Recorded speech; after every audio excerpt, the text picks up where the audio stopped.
I'm sure we've always or all experienced some sort of like challenge or negativity where we were like, why is this happening to us? And then a couple months goes by and you look at it and you're like, whoa, like where would I be if that didn't happen? So it just like really reassures that everything happens for a reason, because you guys are on this podcast together because of all of your accumulated experiences, good and bad, that led you to here, able to share this message, right? So I think putting an emphasis on like a mantra I've been using recently is there's no good day or no bad days, only good days and lessons.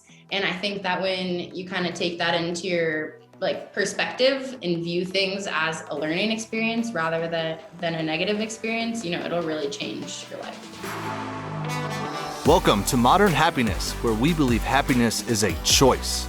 Our goal is to share how we and our high-performing guests choose happiness, covering topics such as fitness, mindset, relationships, business, and much more in today's world. Here are your hosts, Matt Mahalik and Taylor Sleaford.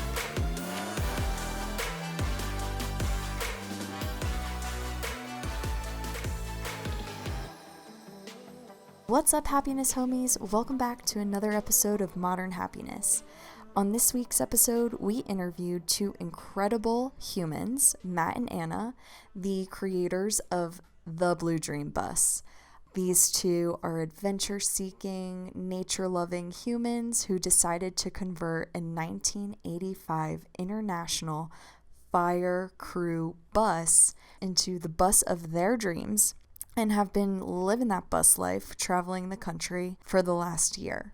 These two are so inspiring and have such an incredible mindset, which is why I needed to get them on the podcast. So this conversation is definitely one for the books. If you enjoy this episode, please feel free to tag us on our new Instagram at Modern Happiness Podcast, because we love to hear everything that you're learning. So without further ado, let's welcome Matt and Anna to the Modern Happiness Podcast.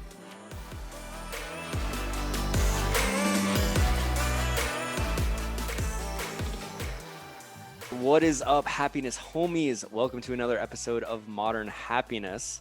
We have a couple of great guests today. Matt and Anna, how are you guys doing? Doing great, man. We're stoked to be here. Yeah, doing fantastic. Nice to meet you guys. You better be doing fantastic, because you're living in a freaking bus, traveling the country, something that most people dream about doing and probably never do. Yeah. So yeah. I'm glad to hear you're loving it. Yeah. It's pretty wild being out on the road and encountering so many people that are like, I wish I could have done that. That's a dream, like this and that. And we're just kind of sitting there like, hey man, you're alive. Like what's stopping you? Go for it, Yeah, we're pretty wild. That's what we did. We're just like, hey, why not go for it? I always say, like, yeah, we're not special, but we're all special, of course, right? But like, you're no different than anyone else. You just totally to do it. Yeah. Awesome. Okay, real quick, we're gonna start off with some rapid fire questions just to get the audience a chance to get to know you, and then we will definitely dive deep into your story. So, even though these are rapid fire, feel free to talk as much as you want. It kind of depends. So we'll go for each of you guys. First question, what's one thing that you are grateful for? I'm grateful for this girl right here. Oh, brownie points. You better have said that. I need her to it so she can't use it Can't back. say this. Yeah.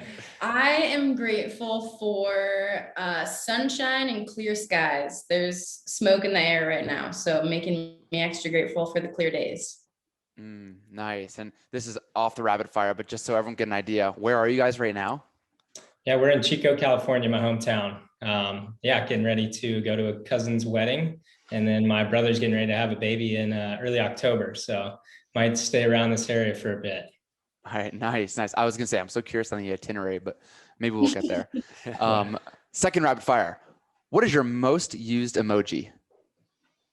Ooh, the butterfly or the yin and yang? Oh, wow. We have not gotten either one of those yet. It's usually some sort of smiley face. So unique. Nice. Yes. I think mine's got to be the fire emoji, honestly. Let's go. I'm here for out there. I'm surprised it's not the shaka emoji. Oh, that could be it. Oh, yeah. Yeah. I thought it was going to be the bus emoji, but There you go. Yeah. Content. Too obvious. Yeah. Awesome. Okay, what is your guys' walk-up song? Man. I'm going first. Get Up, Get Out. I don't know the artist. Get up and get out. Can you sing it for us? It's like, get up, get out, get motivated. Okay. I don't know. Okay. I love it. It's hilarious. You have to play it. It's Okay. a Yeah. good, like, I can't get out of bed, but I need to get out of bed and fire up. Perfect. song. We could all use some of that. The artist is Born Dirty, just to give you a little. Oh, that's a great name. context there. Yeah, So, we're creating a playlist of everyone's walk-up song, a Oh, Modern that's Happiness cool. playlist. So we'll add it for Yeah. sure. Speaking of listeners, check that out. Modern Happiness. I don't know what it's called. Podcast. hey, I like that. What's yours? Recently I've been listening to a lot of reggae and Family Tree. It's a great song to just vibe to and cruise around in the bus and all that sort of stuff. So love it. Nice. Awesome. Sounds like a whole vibe. For Yeah, sure. seriously. All right, awesome. What are you guys' favorite book? A New Earth by Eckhart Tolle. Awesome. Mine is Celestine Prophecy, Mm. and I don't know the author. Okay, nice. Love it. Two new ones Awesome. for me. Okay, what did you guys want to be when you grew up? I wanted to be a baseball player growing up. And you're in good company. Yeah. Yeah. Always watching the Giants and going to games and stuff like that. And played competitively all the way through college and didn't quite make the cut, but happy to tell the story and the career that, I did get to take part in. So it was great. Oh, where did you play in college? I started out at Santa Barbara City College in her hometown, and then transferred out to Florida State to finish up my last 2 years. I got a little scholarship out there and ended up playing for Mike Martin. So Hell yeah. I'm actually from Florida, so I'm very familiar. ACC baseball. I coached at Clemson for a little while. What year were you at Florida State? I was there 2016 and 17. Okay. Yeah, finished in the College World Series of 17. Broke my foot in the last inning of my last game. No way. Damn. Yeah, it's a good way to go out. What happened? 17. Sliding into a base? Funny enough, I'd actually had a minor fracture to it. Just in practice, I did like a Jeter move where I jumped off and kind of turned and twisted. Landed a little funny coming down. And as my senior year, I was like, there's no way you're going to take me in and do an x-ray and sit me down for the last part of this season. So I ended up playing through ACC tournament, through the regional and super regional, and then went to Omaha and literally went to cover second base. And as I shifted off my left foot to go cover second from second base, it just popped. And immediately I knew that it had, completed that fracture. And yeah, I was kind of okay with it though. Yeah, good timing. Damn. I'm curious, who won the College World Series that year? Do you remember? I think it was LSU. Florida. Okay. Yeah, they beat LSU. LSU Yeah. took us out, and then Florida took them out in the final. That's what I thought. Small world. One of my friends that I grew up playing high school with was on that team with Florida. Okay. Yeah, they were stacked. Super small room. Yeah. Okay, Anna, what'd you want to be when you grew up? I didn't really have anything I wanted to be when I grew up. I just knew I wanted to help people, and I didn't really know how that was going to show up. But something since I was very young has always pulled me to just making an impact on people in a positive way. And I think I'm kind of living that now. So Nice. Yeah. We'll get into that for sure. Yeah. Am I up? Yes. All right. Final question. What is your superpower? Ooh. A tough one. I think my superpower would be to dissolve people's limiting beliefs so that they could do whatever they wanted and chase their dreams. Wow. I That love is it. powerful. That is a great superpower. Jinx, yummy, a wow. Yeah. Absolutely. Wow. How do Oh, you man, I follow love that it. up? I'm not Yeah, sure. yeah. Should you just pass? This is your Yeah. My I like to- superpower is I like to passing on watch- this. Yeah. I like to watch Anna dissolve limiting beliefs. Yeah. My superpower is I talk to Anna into being Yeah. but yeah, you got to have something, I'm sure. All right. I'm sure. What makes you unique? What gift do you have to help the world? I would say honestly, it's just an ability to adapt and learn. Super quick learner, always been adaptable to certain situations and being able to kind of like just fit into that scenario and kind of playing off of that, help somebody out or help a business out, help a friend in need, whatever it may be, help a team win a game, little things like that. So yeah, let's go with that. It's beautiful. Love it. Awesome. I love that. All right, guys, the dying question. Let's talk about this bus. So many things, but I'd love to just hear the story. Like, I imagine the little that we've gotten to know you so far, this is maybe not somewhere you thought you would be at this stage. If you thought back 10 years ago, 15 years ago. So how did this all start? How long you guys are living in a bus? What's the story behind it? How long have you been doing it? What's the bus's name? Yeah, we'll start there, and then I'm sure Matt and I will have all the questions. Yeah, well, the name of the bus is the Blue Dream Bus. We originally settled on Livity, which is the energy force that is in all things. And we were trying to spark Livity in everyone else and kind of create that connection between nature and our energies internally. But then it transitioned into the Blue Dream Bus. We painted a lot of it blue. We're both dreamers, and that was part of our dream, was to be in the bus. So that's where we kind of ended up on the name of the Blue Dream Bus. A little background on the bus. Gosh, we got really lucky. We've both been really into tiny homes and that sort of sustainable living for about 3 years prior to really living together in general.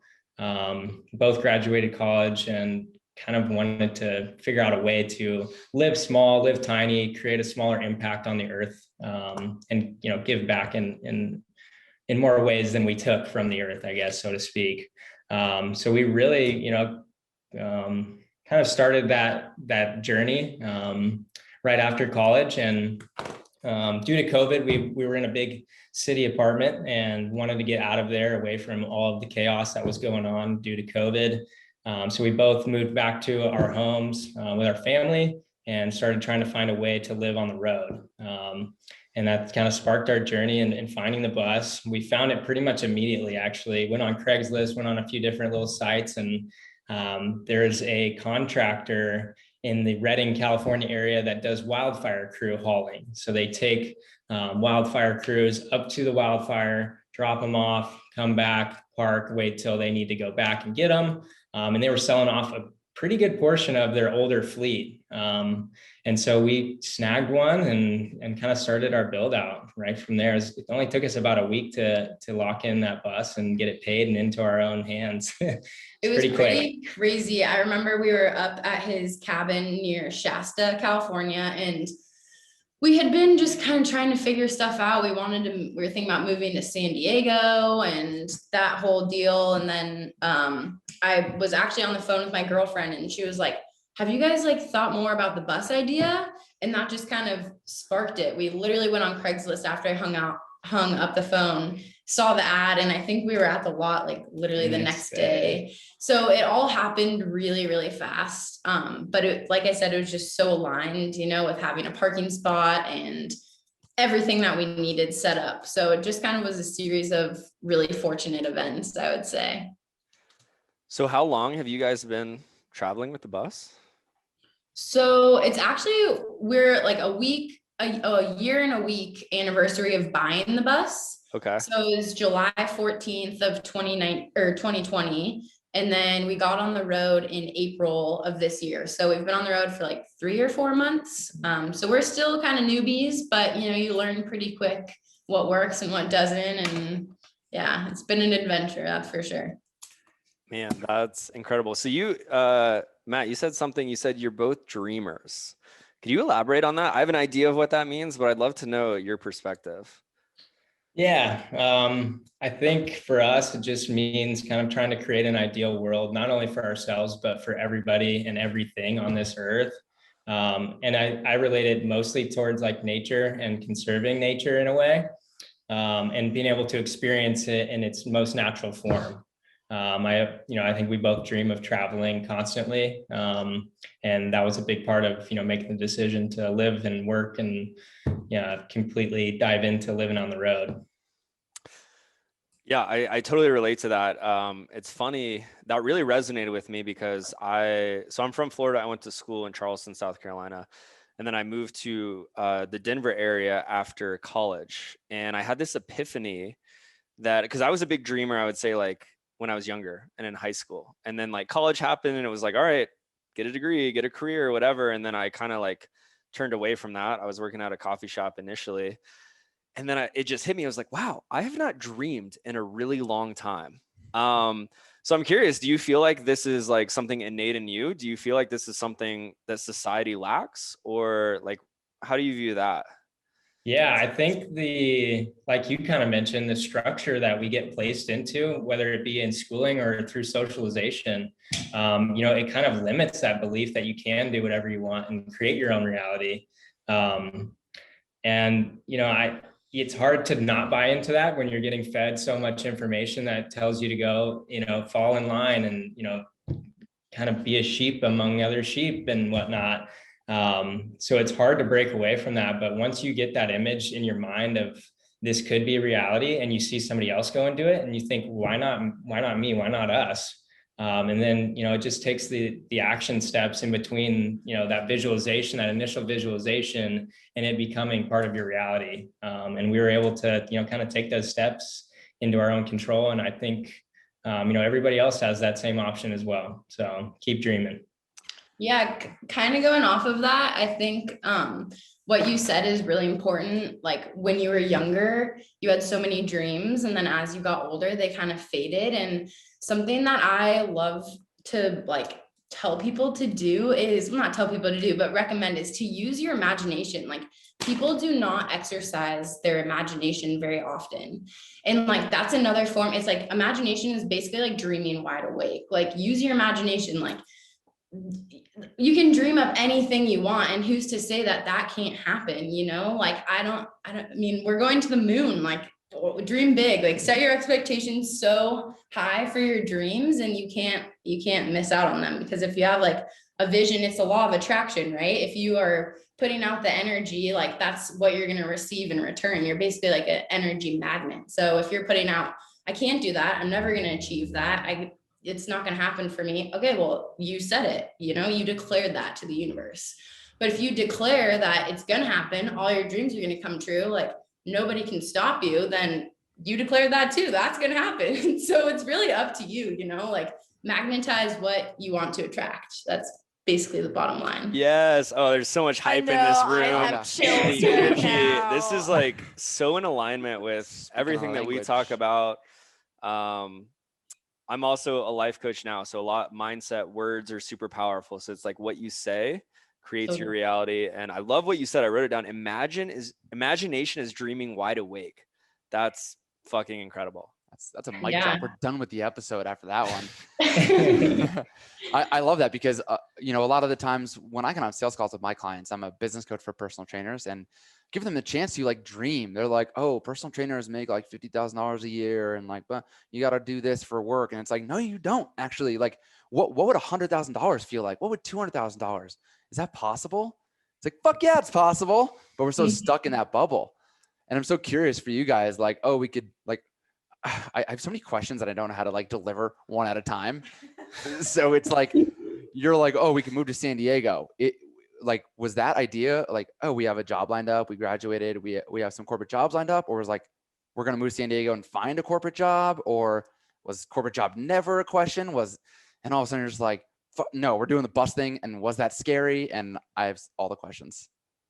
Yeah, I mean, I personally have never been someone that was really into corporate or willing to go into corporate. I just knew in my heart that it was never going to happen for me. And honestly, that was really hard. And I think that that's important to share because I chose to take the entrepreneur journey. And that's not something that's easy. Like every single person in my family works a corporate job. Every single person in my family does, what society says you do. And I came along and was like, no, I'm just going to wander for a little while. Like, I'll figure it out, But I think it kind of goes back to that trust in like my own dreams. And it's like, yeah, I'm going to wander, but I also trust that like my path is exactly that. It's my path, you know, like it's nobody else's. So the steps that I'm taking are going to, you know, they're going to turn out the way that I want them because I trust that they will. And so I think just having that trust in myself and the universe was really what carried me through. And yeah, I mean, with my family too, the bus was not something that they were very stoked about. And I get along really, really well with my family. And so to kind of make this decision, it was a really, really big moment for me because it was the first time in my life that I was really like, you know what, like I can't do this for you. Like I can't say no because you're insecure about it. Like I have to follow my dream, and in my heart, like I love you, you love me. Like it's gonna be all good, you know. Like this is my journey, and it's pretty crazy because once you it's 2:22. Once you make that declaration, it's really interesting because some of my family members like started to heal that part of themselves, you know, like they started standing up for their own dreams in Nice. areas that maybe they used to not because someone told them they couldn't. So I think it's a ripple effect really. When you decide to go down a path, people are going to look at you and be like, wow, like either that's not for me, good for her, or whoa, I could do that too. Like, let's rock it, you know? This is my quote. This is my quote. I said, your highest gift to the world is to be unapologetically yourself. When you Totally. be unapologetically yourself and you live for yourself, you inspire other people to do the same, and they see that it's possible for them. So they Mhm. want to take steps, just like you're saying. You inspire other people to be like, no, I'm going to stand up for myself. I'm going to do what I want, not what you want. Yeah, Yeah. so Love true. Yes. Yeah, I think what's huge too is like you made a really good point of anything, right? And you alluded to early, so I'd love to hear more about it. But you interact with all these people and they're like, oh, that's so cool. You're doing this thing. I could never do that. I would love to, but I could never. And Matt and I talk about this a lot. Matt always brings this up. I'm going to be the one that brings it up. He rode his bike across the country. It took him 3 months. $1 in the jar. So now I got to put $1 in the jar. But it's funny because when I first met Matt, he's just like all nonchalant, like, yeah, you could do it. Anybody could do it. And I was like, what? No. And then I realized like he genuinely meant it because he's like, yeah, if I can do it, I'm not special. Like anyone could do it, but so many people are afraid. And, you know, my background, so I have a background in college strength and conditioning and then fitness. And I took a corporate job in Orlando in 2018. And I remember like, I was the only guy meal prepping food and eating healthy at this job. And I was the one getting made fun of. But really, it was because these people felt terrible about themselves. They felt guilty. So they were projecting on me. And I imagine that's the same with your family, right? They're not actually worried about you. They like are like, oh, well, how could I could never do that. Yeah, you know, and so I think that's what's so like courageous of you guys is like you're doing it, and then it's so cool to hear that your family members are like, oh wow, actually like that is possible. And then it's like shattering the glass of like just perception and society. And it's like so many people are stuck in doing things the way that we do things without ever questioning why we do it that way. Right. I think I wanted to add to that because like on my bike trip, I could never do that. I'm like, I remember this one woman, I can't even ride to the mailbox and back. I'm like, have you tried to ride to the mailbox and back? You haven't even tried to do it. So why are you already limiting yourself? It's kind of what you're talking about with the dreaming. You're already limiting yourself what you think is possible. Of course you can ride a bike to the mailbox. Mhm. So I'm so curious for you guys, what did it feel like? Okay, you make this decision, we're going to get this bus, and now we have to build it out. Do you have carpentry skills, electrical skills? Do you have any of this stuff? Matt does a little bit. Anna's pointing at Matt. And then it's like you're sitting there. So it's like you could have been like, well, we get a bus, but like I can't do electrical. I can't do carpentry. I can't set his plumbing and sink and everything that, you know, does all that stuff. And yeah, I could paint. We could paint, right? So what's that thought process? And you're just like, fuck it, I'm going to do it. Truthfully, I think it was the inspiration from others going before us. Like you said, you know, somebody can do it, I can do it. And we watch multiple people who have zero construction, zero electrical experience go in and try things out, you know, work through these challenges of the day-to-day of building a bus and figuring it out. Really, that's all it came down to. So I, you know, had a little bit of background in construction, helping my dad out around the house. And I did work landscape construction for about a year right out of college.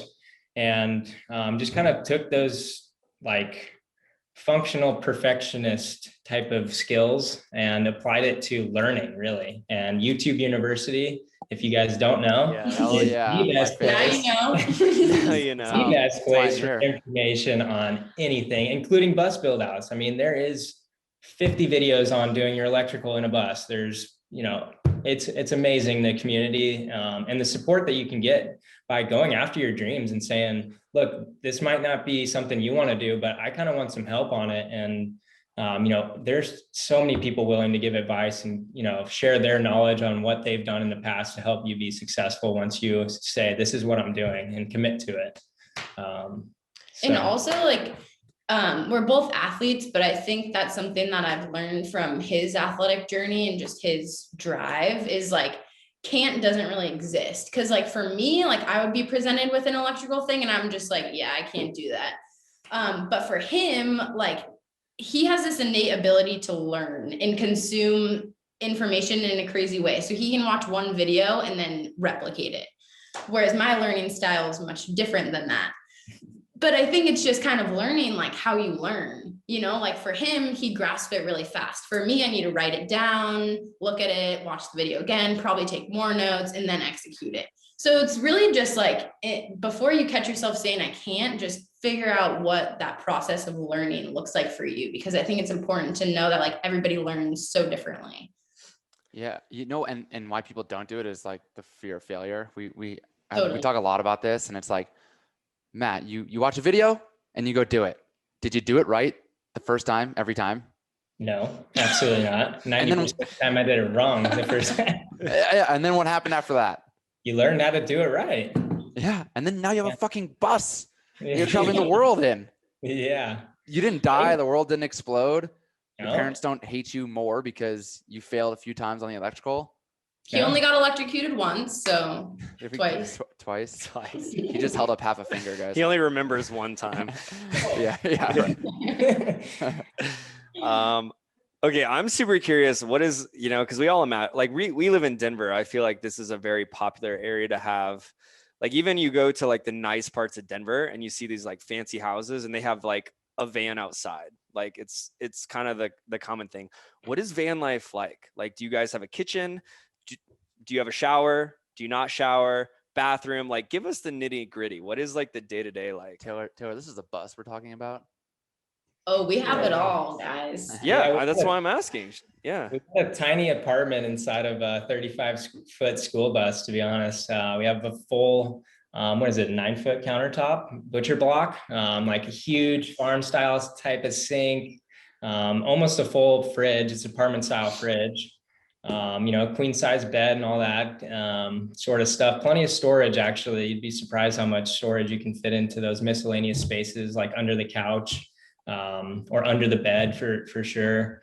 But day to day, I kind of relate it to glamping in a way, because you're spending a lot of time outside. You don't, you're in a small space, you're kind of confined to, being around each other a lot of the time. So spending most of your time outdoors was definitely our go-to. And I think how a lot of bus and van life communities and people live. I'll let you expand on that a little bit. Well, I'll get into the nitty gritty. That's what I'm looking for. Let's go.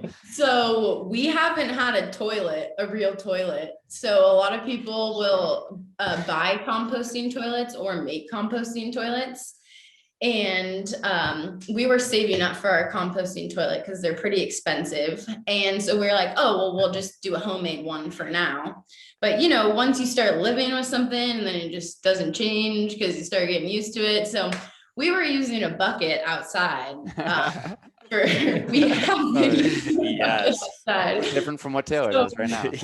I prefer I it. used to be grossed out about it and fearful, but like we were just talking about, you do it a few times, you learn how to scoop the dirt and hold your nose, and it's all good. Like we're humans. I was actually listening to this podcast about how humans are so far from where we came from, and like half the people that live on this earth wouldn't know how to go to the bathroom outside if it was a life or death situation. Yeah. And I was like, oh my goodness, like you're so right. Like, how do you go to the bathroom outside? So, at the same time, it's a learning experience of of a lot of different things, and getting used to things that you didn't think you wanted to get used to, and adapting to situations like our solar, and there's our entire bus runs on solar. So when it's a foggy day, we have to work with that and not use our solar, go into town to charge our stuff, so it's not always glamorous, but I think that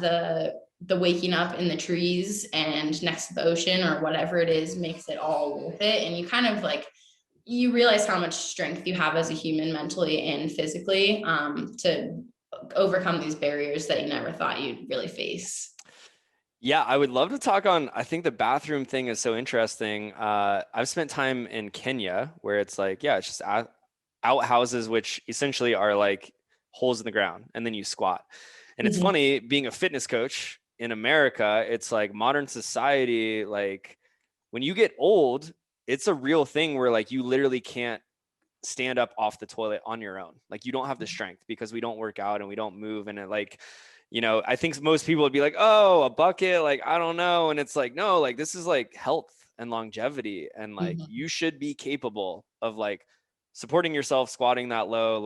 It's so funny. And yet it's modern society is so interesting where we have a lot of benefits, and that's actually a big reason we started the podcast, right? It's called Modern Happiness because we have anything at our fingertips, connection, people, resources, whatever. And yet people are less happy than ever. And it's oh, why? You're right. And it's oh, I'm going to go just live in a bus with minimal things. And actually like you said, it's worth it because nature, and I'm connected to myself and I'm present. And so I think that's really cool. Yeah. I think those modern conveniences can sometimes take away from what we're truly supposed to experience in life too. And it limits I don't know, that the feeling and the emotional energy exchange that you should have with certain things. Instead of, walking around a national park, you drive through it instead. You're not taking back and seeing all these incredible things that you would totally miss if you're just in the car now. And, kind of just falling in line with those conveniences and not giving any pushback, like you said, I think that does take away from happiness in general. Yeah, another thing too, we only have, we have a pretty big water tank. We have 75-gallon water tanks, but when you're gone for a while, you really got to learn how to conserve water. Running water is such a luxury because, even for us, we would run out of water and sometimes we couldn't immediately go fill back up water. And so we would go 1 or 2 days where we would have to either get water bottles, which really sucked, or, just fill up our stuff as much as we could. So, the running water, it's just appreciate your running water, because little things like that, like he was saying, those modern luxuries, hard to live without. I'm super curious about, you're kind of talking about the day-to-day life and pooping in a bucket, and it's super fun. What is it like in your relationship, and how do you guys manage that, being on this small place? And you're especially when you're traveling and really on the road, and you can't be whatever, I'm going to Mike's house, we need some time apart or whatever. But you're just kind of stuck where you are. How do you manage that? Yeah, my question to add on is do you guys get sick of each other? It's a confined space? Super curious. Sure, yeah, I'll go. Well, first off, I think our personalities are pretty compatible in the sense that we're completely opposite. So it's like a yin and yang type of thing. I'm super fiery and get stressed out easily, and she's just, even keel, mellow. And then sometimes the paradigm switches, and I'm kind of that calm energy in the room, and having that balance to kind of just be ourselves, and no matter how we're really feeling, and be able to kind of balance each other out, I think really is what makes our relationship work. And that's how it worked in the bus as well. There's definitely times where I was pulling my hair out because the Wi-Fi wasn't working as good as I needed it to for work or something. And it's all good. You can, you have that call tomorrow. It's not that big a deal. And I think, it kind of maybe reversed in certain situations, but for the most part, we're loving living in the small space together. It's also really hard to be mad in nature. I don't know if you've ever tried to be sad in nature, but it's hard. It's nature just snaps you out of it, you know? So we also That's have a a really good dog. point. We have a dog, and so I think that like we're really open with our communication, and like he was saying, you know, when you spend so much time with a person, you start to like receive their energy.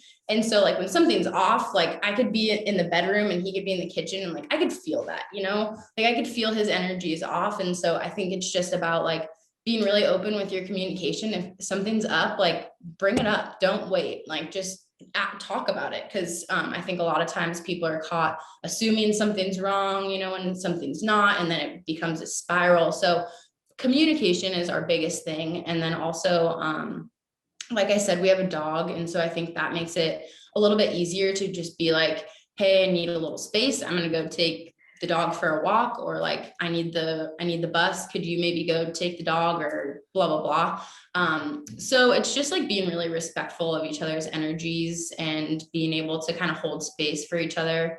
Like he was saying, he's fire, I'm water. And so we're completely different.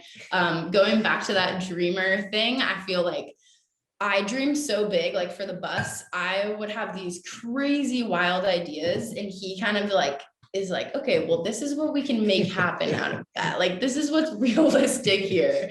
And so I think like for us, like it makes me a little bit more like analytical, and it makes him a little bit more like free flowing and like, okay, wow, you can dream that big and then like execute it, you know? So we really feed off of each other's energy in like a really beautiful way. It's so important to know yourself and to know your partner and kind of how their personalities are. So you can, like you said, kind of understand that, like, oh, it's just Matt being Matt. Like, he's not really mad. He's just probably a little frustrated and like, whatever. But I'm curious if you have maybe recommendations, like communication is so important. We had an entire episode on communication. And do you have any tips, like when talking to each other? And I was on a long call with my mom last night, and it's like, there's a great book. We talk about it, Nonviolent Communication, and it's just approaching people in a nonviolent way. And I'm curious if you have any tips on like, if you see maybe Matt's getting frustrated, or vice versa, Matt, if you see Anna's getting frustrated, or, you know, you're feeling that energy. It's like, do you just be like, hey, you're looking a little upset over there. Like, you want a drink, or like, what is it, you know? Yeah. I mean, I've kind of learned that when people are upset, it's a lot more constructive to let them release why they're upset, rather than putting, like, if I thought he was upset, like, I wouldn't say, are you upset about this and this and this? Like, I would kind of ask him questions that would get him to release what's going on in his own way, because that makes it leave your brain, you know, like if I'm just putting it on him and on him, like it's probably just going to feed it more and make him more angry. Whereas if I let him kind of release it in his own way by just asking the right questions, I think it kind of helps him overcome it more. Same with me. And then also like, I understand what's going on from a more like his perspective rather than my assumption. Yeah.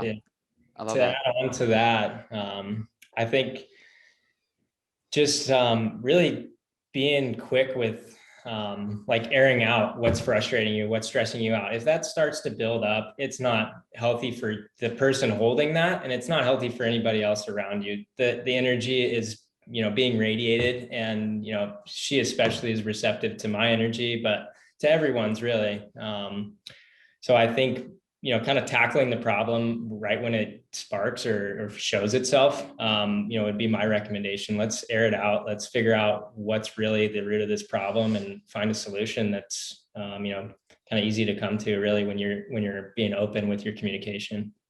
Well, and also like you guys were saying, you know, knowing yourself in a relationship is so important, because you really can't depend on the other person. Like, obviously he makes me so happy, but I can't depend on him for my happiness. You know, like I have to be able to sit with myself and my shit and be okay with it. You know, like he doesn't have my shit. He can't solve all of my problems for me. So it's really important you got to be good with yourself. Like if the other person is making you who you are, that's not really a good sign, you know, like you want to be who you are, and then they enhance that and emphasize it and help you grow, not only make you that when you're with them or something, you know? It's perfect. Yeah. Another mic drop. I know. I was going to say another mic drop. That's relationship advice 101 is like, you need to be responsible for your own happiness. And then Yeah. it's like picking a partner that helps support that, right? Where you're both, but like, yeah, it's like if that person is what's making you happy, then it's like, okay, there's some pieces missing. Yeah. Yeah. So I'm curious, kind of a twofold question. One, what is the biggest challenge that you didn't expect? And then what has surprised you in a good way? Like, what is something you didn't expect that's been the most fun, or, you've really enjoyed about this process so far? I'll start with that one. Biggest surprise and like, kind of, I don't know, kind of phrase that, but BLM for us, free land, free camp spots. It was undiscovered, unknown to me. I did not think it was a thing. And all of a sudden there's 500 camping spots between here and Arizona that you can camp for free for up to 14 days and nobody knows about it. Why doesn't anybody know about it? Because I don't know, I guess not that as many people are going out to enjoy nature, but that was a pleasant surprise for us. We pretty much paid $0 for camping in our last 3 months. I think we stayed at 3 spots. We went to Yuma, Arizona, wanted to be really close to the border. So we ended up paying for a spot there. We took the bus to Mexico. Yes. Another good thing, the engine. It's a 1985 international bus. Has over 260,000 miles on it, and the engine has run smooth as butter, no problems whatsoever. We took it in for one oil change and filter change, and that's been the only maintenance we've done to it. So that's definitely been a huge relief, I guess, not having to worry about that. Challenges for me, obviously the build was pretty difficult, but having the bus community and the support of everybody who's done it before us was really, really helpful. And then like the power and Wi-Fi on the road, not having like sure power to hook up in, real campsites, was a little bit of a struggle for us, just on those cloudy days where it's raining and we only have, 70% battery and we don't want to drain it all the way. So our fridge dies in the middle of the night type of thing. So dealing with those little adversities, challenges along the way. For me, my biggest surprise was how massive the RV and trailer community is. It's insane out there, man. Like these people, their setups were insane. Like these things unfold with porches as big as our bus. Like it was crazy. And we definitely need a buggy here soon to fit in, like a little dune buggy. So yeah, I was surprised with how many RV people there were. And then also how nice the schoolie community is. They're everywhere. Real quick, are you guys just like, all right, this is the next upgrade, this is the next thing we're doing, like when you see what's out there? It makes so much sense why when people build one bus, they build a lot of buses, because a month in we were like, okay, well, we would have changed this, we would have built this a little bit different, because like your floor plan sounds so good in your head, and then you start living in it. You live in it and you're like, okay, well, that's a waste of space. Like that could have been this, so you really start to learn. Like you don't know what you don't know. Yeah, exactly. Right? Yeah. Life. Taylor and I were just having this conversation about the growth of modern happiness, and we're pulling all this stuff that we've learned from our past experiences and businesses. Me being a personal trainer, photographer, engineer, even, and riding my bike cross country, all this stuff. Him being a strength coach and a CrossFit coach and life coach now, and all these things. Now we can put all this together and build modern happiness in a more efficient way, in the way we want to, not just like kind of guessing, maybe this is how this guy did it, let's do it this way. Totally. Yeah. And I mean, going off of that, like, I'm sure we've always or all experienced some sort of like challenge or negativity where we were like, why is this happening to us? And then a couple months goes by and you look at it and you're like, whoa, like where would I be if that didn't happen? So it just like really reassures that everything happens for a reason, because, you guys are on this podcast together because of all of your accumulated experiences, good and bad, that led you to here, able to share this message. Right. So I think putting an emphasis on like a mantra I've been using recently is there's no good day or no bad days, only good days and lessons. And I think that when you kind of take that into your like perspective and view things as a learning experience rather than a negative experience, it'll really change your life. Oh, Matt, I love you, but Anna, you want to be our third co-host over Yeah. here? Anna, what do you do for work? Do you want to be a life coach? Do you? Oh my Actually, God. Taylor, since you said that, and I'm just going to change the subject now because it was the first question I wrote down, but what the hell do you guys do for work? Yeah, I What had do you, that how do also. you make money? Yeah, I've been in the cannabis industry since I got out of school. Me and my buddies founded a company. It's an ancillary company, so partially running that. And then I'm also a salesman for automated manufacturing equipment for both the cannabis industry as well as some other, natural health and cosmetic type of companies as well. Okay, for our listeners who don't know, because I obviously know everything, what's ancillary? Non-cannabis touching. So anything that doesn't directly touch the plant. So extraction Packaging. equipment, packaging. If you're growing, if you're extracting, if you're a brand that's bringing product to market, you are no longer ancillary. So Cool. yeah, tech, I guess, would be another one in that space that's ancillary as well. Got it. Yeah. Now that our listeners understand that. And Matt. But Yeah. I am a Kangen water consultant and also in the works of being a coach. Like, I don't know. Oh, let's go. Yeah, it's one of those things that's I- been like an accumulation of a million experiences is just kind of like in the creation of this course that I'm making right now. But for the Kangen water consulting, I started doing that when we were in Colorado and saw him go into all of these cannabis events and kind of figured out how my water machine could help the cannabis industry. So I work in the health and cannabis industry kind of together. And then gonna launch my coaching business soon. So Oh yeah. Tell us more about that. What does this look like? What kind of coaching? This is stuff we so- geek out on. Yeah, I'm kind of using the title as a wellness coach right now, but I'm not exactly sure. I've just kind of realized that, through my whole life, I've been kind of a light for others through a lot of really hard times. And, on my Instagram, I show up with a lot of like yoga, meditation, wellness practices, positivity, that type of thing. And just kind of noticed that people were reaching out and asking me how I kind of ran a business while keeping up my mental health, and realized how many of my friends who are actually in 9-to-5s experience this as well, and just get so consumed in their work that they have no time for their passions or their wellness or any of that. And so my course is really just about being able to make time for yourself. It kind of makes you get to know you, your limiting beliefs, your triggers, your pain points, that types of things. So you can be aware of that in business and in life, and then dive into, some wellness practices that can help you find more balance in your day-to-day, because I think so many people suffer from just diving into the grind and feeling like they owe their life to the grind. And I respect the grind and the corporate world. It's not for me, but if you're in the corporate world, like, you have to take care of your mental health. Like, your mental health is going to reflect in your business and how you show up on the phone in meetings. So really just trying to be that person, no matter what your business is, your mental health matters.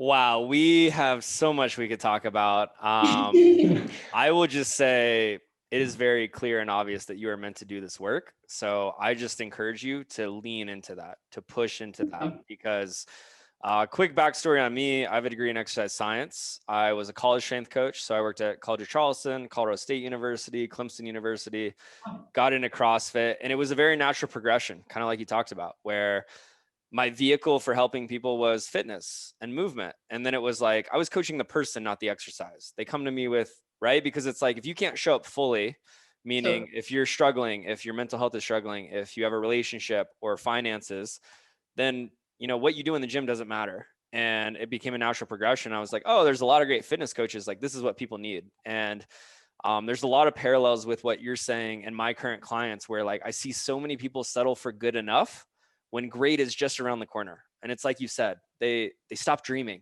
If they just start dreaming again and they believe it's actually possible, their life could change. So follow-up question, you had mentioned earlier that your superpower is limiting beliefs. I'm really curious, are there any super common limiting beliefs that you hear people say? And if so, like, how do you help them overcome that? Yeah, I mean, it's crazy how much programming comes from your childhood and is subconscious. And I think that is really like, when I hear about someone's problem, like personally, I don't look at it as a problem. I look at it as, okay, where is the root to this? Like, you say that you can't, why is that? Maybe someone, like when you were younger, maybe someone told you that you couldn't, like for me, I struggled with body image for a long time. And I realized because I was really big as a little kid and people would point that out. And so like, for me, like mentally, I was always like this really big kid, even when I wasn't anymore. So it's really, I think, just finding the root of that, because people don't even realize that someone said something to them or told them that they couldn't or something like that when they were younger. It's like curing someone, or if a plant has a disease, you're not going to just cut off a leaf. You're going to go to the root and you're going to find out what's infecting that root. Right. So I think just really being able to, people got to get vulnerable. They got to be willing to dive into themselves and really take a look at what's made them who they are. And I think a really good practice that I've learned is called morning pages. And it's basically when you wake up in the morning, first thing you do is you take out a notebook and a pencil and you just start writing, and you don't even really have to try and write.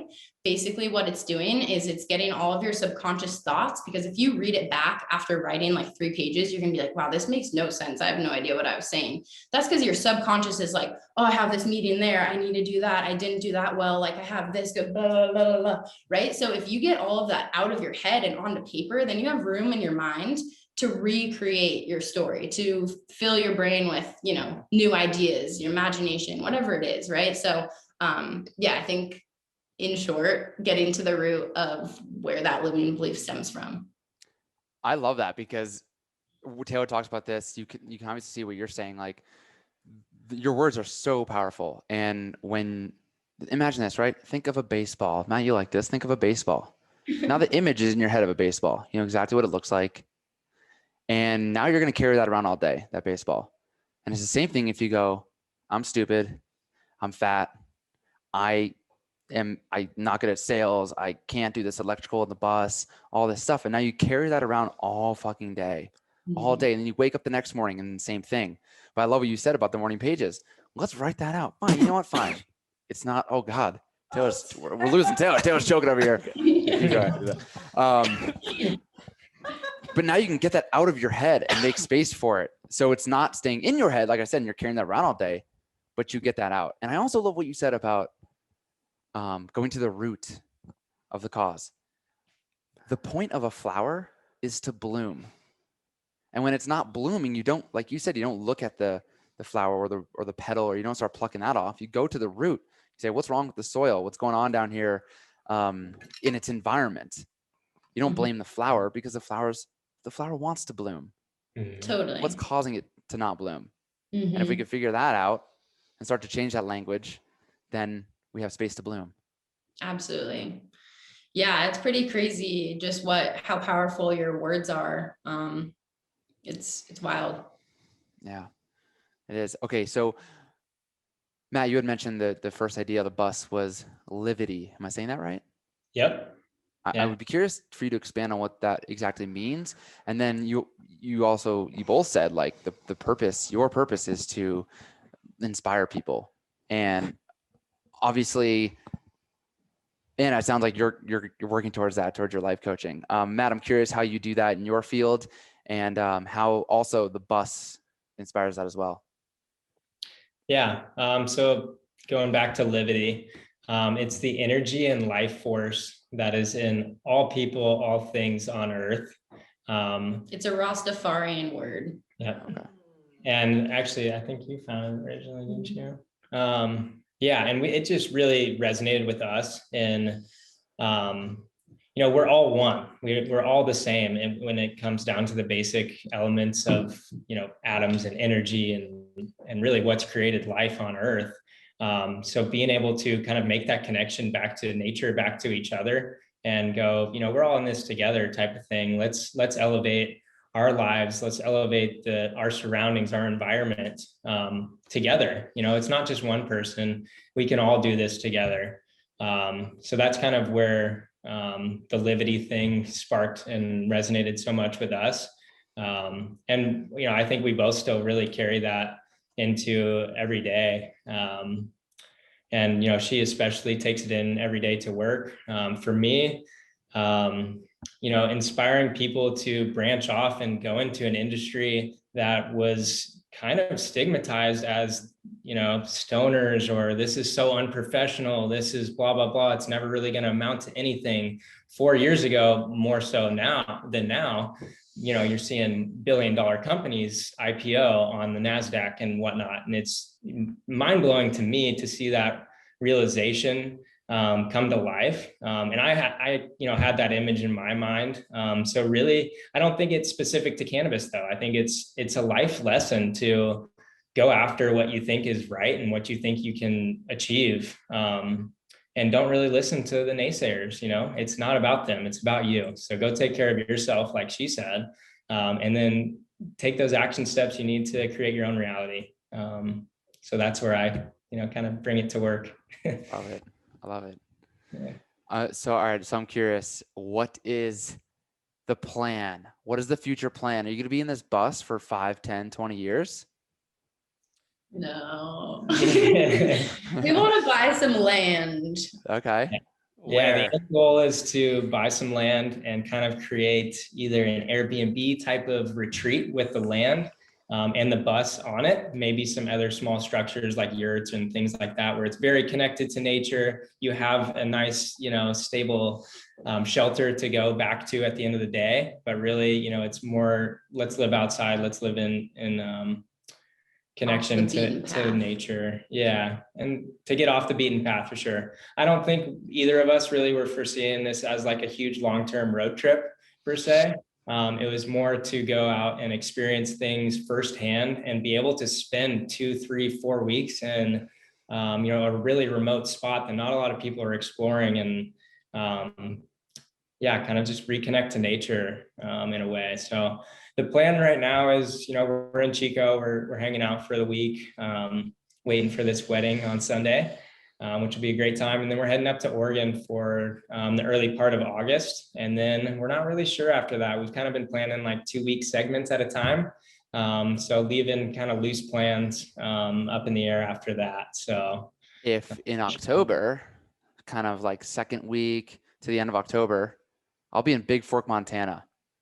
Ooh, so if you get the itch, go to Montana in the fall, actually. If you get the itch, my girlfriend's got a place off the beaten path. The address is like, you know, 2 miles down this dirt road, take a left. If you see the buffaloes, you've gone too far or whatever, like that's where she's staying. So sounds perfect. Would love to see you guys there in the bus, in the blue bus. Let's make it happen. Man. Yeah, that would be Awesome. We got to make it out to Colorado with the bus too, because our Colorado. Obviously. I was gonna say, Yes, when are you coming back please, to Denver? Let us know. Buy you dinner. I would love to hang out. Yeah. That'd be in the awesome. fall. Shout out to Softa in Denver.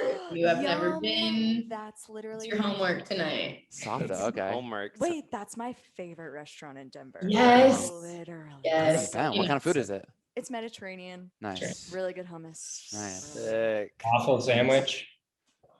There we go. Ooh. I like it. Okay, so just one thing you had mentioned, talking about the cannabis industry. I think it's so interesting. You know, and even going back to limiting beliefs, like a big thing that I learned from a mentor that I teach my clients is actually this idea of unlearning, because a lot of people, it's not who you are, it's what you learned. And they feel like they learned that they were a lazy person. They learned that, you know, they'll never amount to anything. They learned that doing this job is bad. And so, yeah, it's not who you are, it's what you learned. And if you learned it, you can unlearn it. And I think that's what's so cool. And even, you know, Anna, going back to the very beginning where you're close to your family, but they're like, what are you doing? You have so much potential, blah, blah, blah. And it's like, yeah, this is my potential. Like you can't see it. And So I think that's really cool. But Matt, you had mentioned earlier, you talked a little bit about happiness, and this is modern happiness. So I'm curious, how do you guys define happiness? What makes you happy? And our tagline is happiness is a choice. We believe that happiness is a choice. And that's not to say that you can't have tough times and you can't, feel your feelings and you can't struggle, but when that happens, you can do something to move forward. So I'm curious if you guys what makes you happy? And do you have any advice for our listeners to choose happiness? Yeah, I think it definitely resonates with us and everything that we kind of do on the daily basis. But to hit on like the happiness point, I think it goes back to being okay with yourself and being happy with yourself first. If you are tending to the outside needs of society, of your parents, of your work before you can truly be yourself and be happy in your own skin. And I think that's a day-to-day challenge for everybody. Sometimes you wake up on the wrong side of the bed and you're just like, man, I don't feel good today. How do I get to that place where I do actually feel good?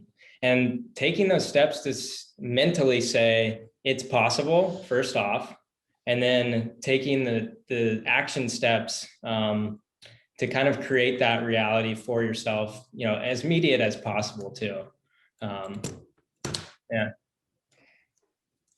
Yeah, I mean, I think happiness is a state of mind for sure. Like you said, happiness is definitely a choice.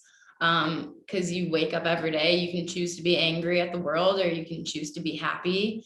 And I think that also, like he said, stems from the inner workings of your perspectives on the world and all of that good stuff. It is just an emotion, right? Like, I don't know why people hold sadness to this crazy high level, like it's up there with happiness. It's an emotion that we all feel. I think we just hold them to different levels. So again, like it's a choice, like you said, and I think it just takes you to say, I'm going to choose to be happy. And when you choose to be happy, happy things come to you. Again, going back to the law of attraction, you just got to declare that it's happiness that you want to feel today, not sadness. So declare it. Declare. Yeah. It. And kind of to your point, or like to your audience, I think a lot of that has to do with like routines and what makes you happy and finding that element in your life and kind of latching onto it and holding that to like a little bit of a higher power than these other distracting things that you just maybe have to get done throughout the day. Hold that in your head, hold that space where you are feeling happy. You can do that. It's a choice. Like you said, hold that space in your mind instead of these other negative thoughts. Yeah. And going, like, I think also too, if you like don't know what makes you happy, think about what made you happy as a little kid. Like, I feel like we all lose touch with our inner child, and like, I loved scrapbooking and making sandcastles. Baseball, and it's like, baseball. yeah. And it's like one exercise that I have in my course is write down 25 things that make you happy. And then ask yourself, how many of those things are you doing on a daily basis? And most people will look at the list and be like, I haven't done that in years. I don't remember the last time I did that. So like, take 3 things from that list and do that every single day. Even if it's the smallest thing, like smelling a rose, I don't know, whatever makes you happy, just do it and you'll find happiness, Amazing. This Good is stuff. incredible. I think definitely this has been a theme Matt and I have been talking about lately, which is cool. But like, big takeaway from you guys is you guys really know yourselves and you know what's important to you and you know your values and you know what makes you happy. And I think for our listeners, it's like, find that, because you guys are taking the road less traveled, quote unquote, right? And there's been a lot of resistance and a lot of people who would not do that, right? The common path is the corporate job or whatever. And it's like, when you really know yourself and know what fills you up and know what's important, it becomes easy. So this has been incredible. I'm super grateful for you guys. I'm excited to connect in person. Thank you so much. Yeah, guys, thanks awesome. so much for coming on. So typically when we end a podcast, I don't know, I started this, I have an idea of where it came from, and then I'll sign off and we'll go peace. And I wanted to there's a reason why I say peace. Peace is tranquility, when you're at peace with yourself. And you guys have seemed to found that, especially in nature. And so I want to, on the count of 3, we're all going to do it this time. And we're going to say goodbye to our listeners until next episode. And on 3, 2, 1, we're going to say peace together. 3, 2, 1, peace. Peace.